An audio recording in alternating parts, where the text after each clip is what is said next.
Hello, today I'm gonna show you how to install the rear brake pad.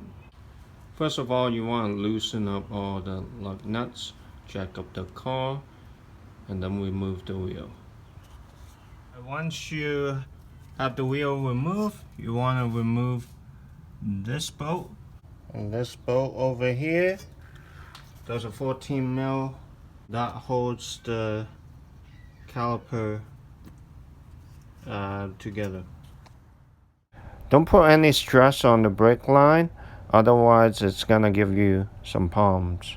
The next step, you want to use a C-clamp plus your old brake pad to press in your caliper piston so that you can put the brake pads and caliper back together.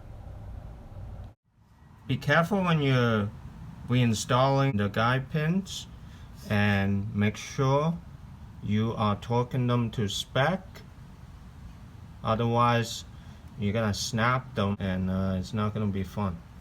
And last thing is pump the brake a few times just so the piston re-engage with the brake pads.